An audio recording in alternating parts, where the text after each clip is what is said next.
My daughter, Blythe, said it without warming it up. Don't wait for us on Christmas. We're going to Weston's parents. They matter more. My wife, Marjorie, didn't flinch, and neither did I, because people like that expect a reaction the way gamblers expect a payout. Weston stood behind her with that practiced calm, hands folded, chin slightly raised, like he'd just announced a policy change at work. I held the phone a second longer than necessary, not because I was confused, but because silence is pressure when you know how to use it. There are moments in a marriage where you don't need a meeting, you don't need a speech, you don't even need eye contact. You just feel the same decision arrive in both of you at the same time. Marjorie and I had raised Blythe to be independent, and now she was trying independence the way people try on a borrowed crown. I almost laughed, not out of joy, but because I've seen this pattern before.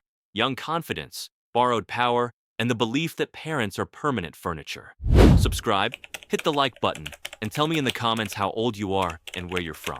For you, it's just a small thing, but for me, it's the reason I keep telling these stories. I said, very evenly. All right. And Weston's shoulders loosened like he'd won something. Blythe added, we'll talk after the holidays, as if she'd just rescheduled a dentist appointment. I ended the call first, because I don't let anyone practice dismissal on me twice. In the kitchen, Marjorie poured tea like it was a ceremony, and I watched the steam rise and disappear, neat and quiet. Exactly how we were going to handle this. No arguing, no begging, no dramatic speeches, because drama is for people who still think the loudest voice controls the room. We sat at the table, and without a single unnecessary word, we agreed on what would change and what would stop, cleanly, immediately, and permanently.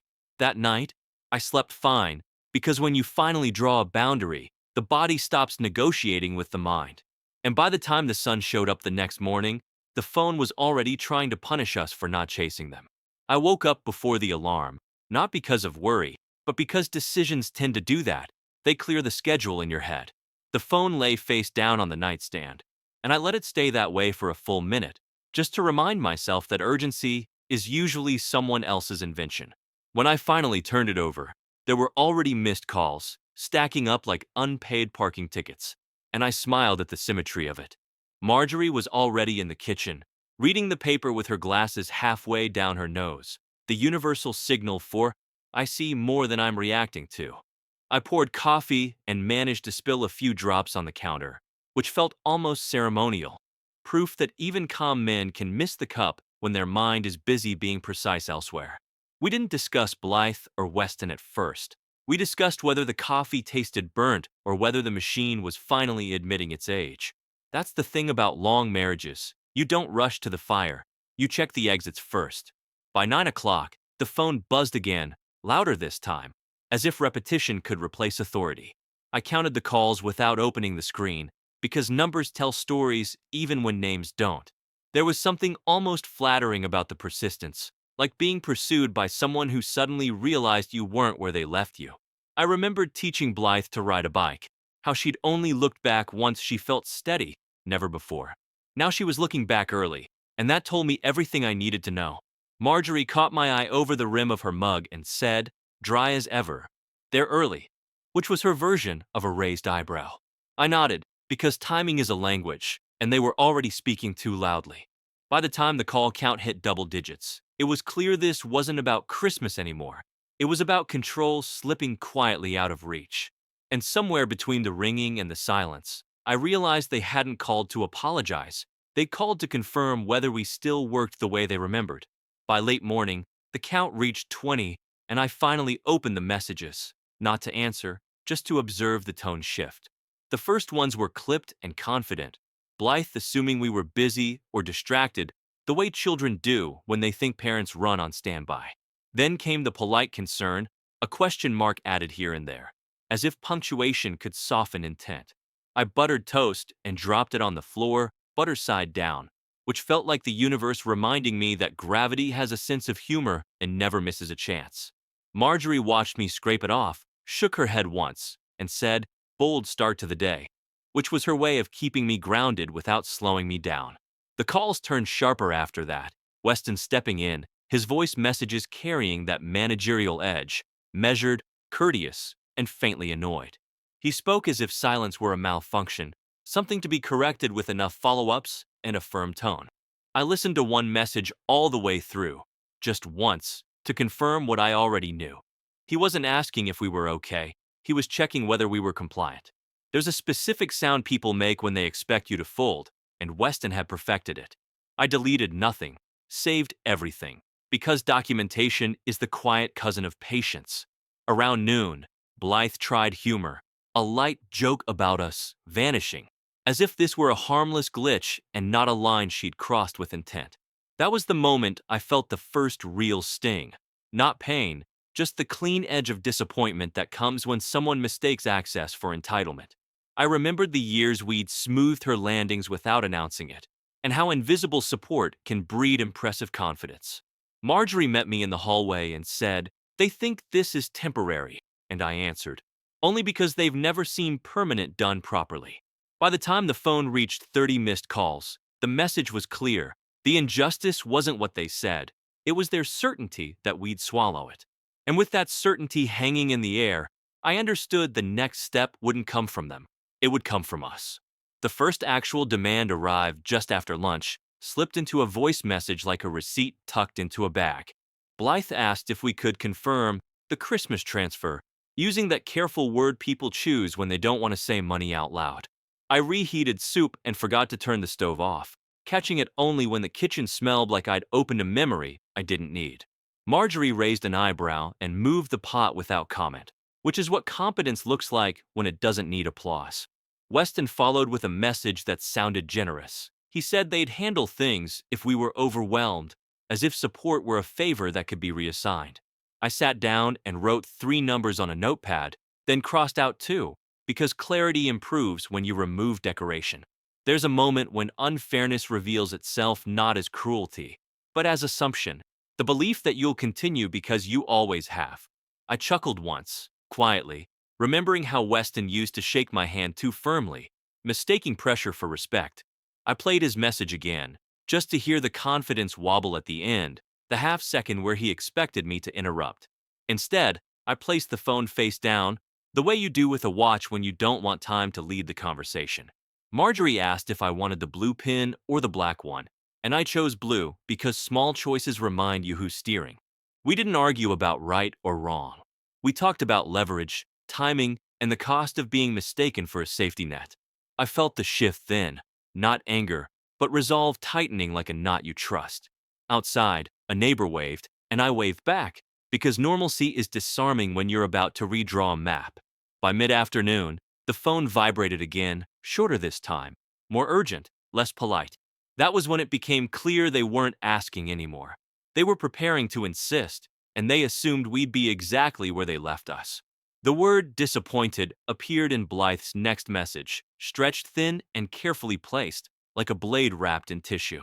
I set out to fix a loose cabinet hinge and tightened it the wrong way first, which felt appropriate. Experience doesn't prevent mistakes, it just keeps them small. Weston called right after, voice steady but sharpened, explaining consequences as if he were outlining office policy instead of speaking to family.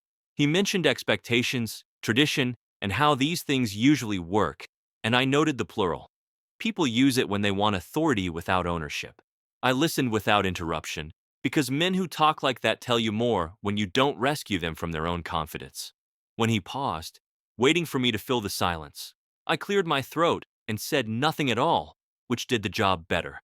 Marjorie passed through the room with a laundry basket and muttered, "Bold strategy," just loud enough for me to hear and smile. The calls resumed, faster now, overlapping, the way impatience reveals itself when it realizes it isn't alone. I remembered a younger version of myself, convinced momentum was power, and how often I learned otherwise at my own expense.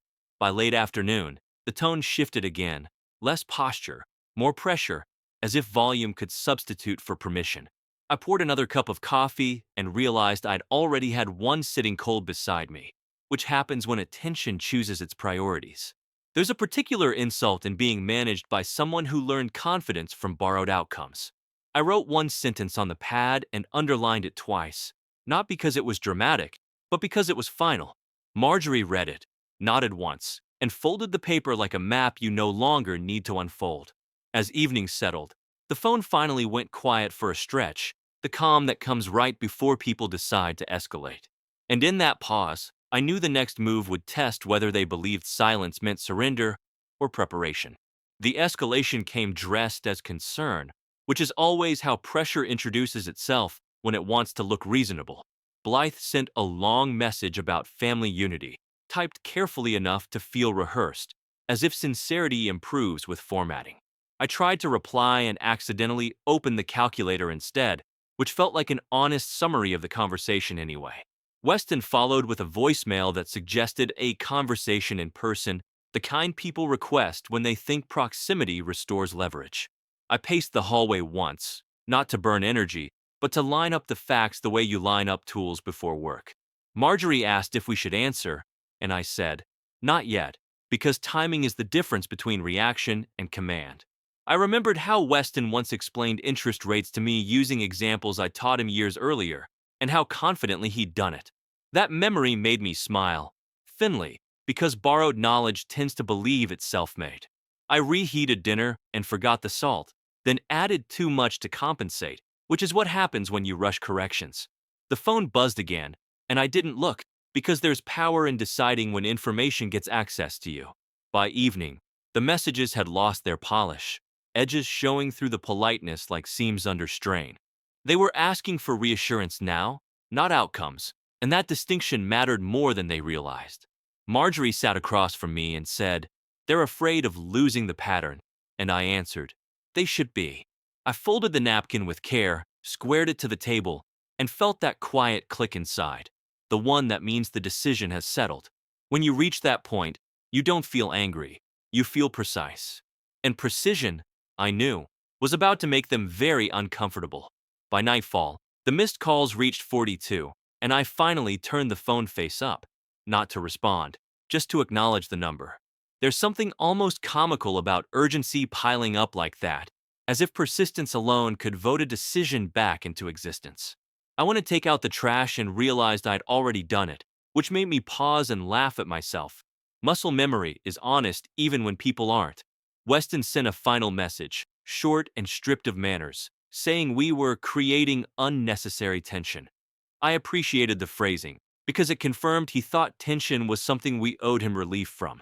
Marjorie sat at the table sharpening a pencil she didn't need sharpened, slow and methodical, the sound measured and steady. I told her the count, and she said, that many calls isn't concern. It's panic wearing good shoes.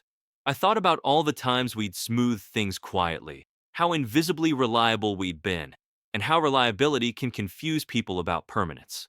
The anger arrived then, not loud, not wild, just a clean, cold line drawn across the day. I typed one message, read it twice, and deleted it, because explanations are a habit, not a requirement. Instead, I opened a folder I hadn't touched in a while and checked that everything inside was still exactly where we'd left it. It was, which settled something deep and final. I set the phone down again and poured a small glass of water, missing the coaster and leaving a ring on the table. Marjorie glanced at it and said, we'll clean that later, which meant now wasn't about appearances. I slept lightly but well, the way you do when you know tomorrow won't belong to anyone else. By morning, the calls would stop asking and start pleading, and that would change the balance for good. I woke before Everett did, not because of nerves, but because clarity has its own internal clock. The house was quiet in that deliberate way it gets when something important has already been decided. I checked the phone once, just to confirm what I already sensed, missed calls stacked neatly, like paperwork someone assumed we'd rush to file. I made breakfast and burned the toast slightly, which I scraped without ceremony. Perfection is overrated when direction is set. Everett watched me from the doorway and smiled the way he does when we're aligned without discussion. People think mothers soften things, but what we actually do is remember everything and choose when to use it. Blythe's messages had shifted overnight, the confidence thinned out, replaced with questions that pretended to be casual. I heard Weston's voice in one voicemail, clipped and impatient, and noted how quickly authority evaporates without an audience. I poured coffee into my mug and into Everett's, mixing them up and taking the stronger one by accident, which felt earned. We didn't talk about love or hurt. We talked about sequence, because sequence is how control is applied quietly. I remembered every Christmas we'd rearranged our lives for them, just this once, that became a habit. That memory didn't make me sad, it made me efficient. When Everett said, "They're going to show up," I nodded, because people who lose leverage always try proximity next. I straightened the table and left one chair slightly out of place on purpose. Small asymmetries unsettle people more than arguments. By mid-morning, I was calm enough to feel almost amused. Because when children mistake access for entitlement, the correction doesn't need volume, it needs timing. They arrived earlier than announced, which told me everything I needed to know about their nerves. I was watering a plant I'd already watered that morning, because repetition is comforting when you're about to disappoint someone. Blythe stood on the porch with a practiced smile that didn't reach her eyes, while Weston hovered half a step behind her, already annoyed by the wait. I opened the door slowly, not for effect, but because rushing gives people the wrong idea about who's late. Inside, Weston launched into updates, plans, expectations, schedules, as if speed could outrun the change in the room. I listened, nodding once, then poured tea and forgot to offer sugar, which is my version of selective hospitality. Blythe watched my hands instead of my face, a habit she has when she's hoping muscle memory will rescue her. I mentioned, lightly, that 42 missed calls felt excessive, and Weston laughed too fast, the sound of someone checking the room for allies. Everett stayed quiet, and that silence did more work than a lecture ever could. I asked a single question about their Christmas plans, and the answer tangled immediately, dates overlapping, priorities slipping. That's when the facts began to surface, not accusations, just details they'd assumed were invisible. I remembered all the times I'd cleaned up after their confidence, and I felt a calm I hadn't expected. Weston finally asked what we were going to do, and I nearly smiled at the phrasing, permission disguised as inquiry. I adjusted the crooked chair and said, "We've already done it," because truth lands best when it doesn't ask for applause. The room went still, not shocked, but recalculating. And in that recalculation, I could see the turn approaching, the moment they'd realized this visit wasn't about negotiation anymore. Weston leaned forward, elbows on his knees, the posture of someone preparing to explain things slowly. I reached for my glasses and put them on upside down, corrected myself without comment, and watched his confidence flicker for half a second. He asked what already done meant, careful with his tone, like politeness could reopen doors that had been closed quietly. I told him it meant we'd adjusted our plans to match the priorities we'd been assigned. Blythe frowned, not angry yet, just confused in that specific way that comes when assumptions stop cooperating. Everett cleared his throat once, a sound I've learned to read like punctuation, and Weston stopped talking immediately. I explained the sequence, calmly, fact by fact, no speeches, no raised voice, just the order of things as they now stood. Weston tried to interrupt, then caught himself, which would have been impressive if it weren't so late. Blythe said, "But we didn't mean it like that," and I answered, "Intent doesn't outrank impact, because some lessons age well." I poured more tea and spilled a little on the saucer, left it there on purpose. People get nervous when you stop fixing small messes. They exchanged a look, the kind couples use when they're searching for a shared version of reality. Everett said nothing, and that silence pressed harder than anything I could add. Weston asked if we were serious, and I nodded once, slow enough to feel deliberate. The room felt smaller then, not because of tension, but because options were quietly leaving. I realized they'd expected a discussion, maybe a compromise, certainly a delay. What they hadn't expected was that the turn had already happened and that we were past the point of asking. The resistance arrived late, which is how it usually does when people realize certainty isn't a discussion. Weston stood up and paced once, too close to the coffee table, clipped his knee, and laughed it off as if the furniture had moved on him. Blythe tried to soften the moment with a memory, reaching back to a Christmas she knew we'd cherished, hoping nostalgia could renegotiate reality. I let her finish, because letting people spend their words is often kinder than interrupting them.